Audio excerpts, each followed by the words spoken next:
Preedy تھانے میں police کی حراست میں قتل ہونے والے تاجر وقاص کی نماز جنازہ ادا کر دی گئی۔ امیر جماعت اسلامی نے بھی نماز جنازہ میں شرکت کی۔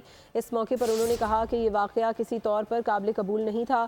حکومت فوری طور پر کمیٹی بنائے، اہلکاروں کو معطل نہیں بلکہ برطرف کیا جائے۔ ان سارے لوگوں کو برطرف ہونا چاہیے کہ جو اس پورے معاملے کے اندر انوالو ہیں۔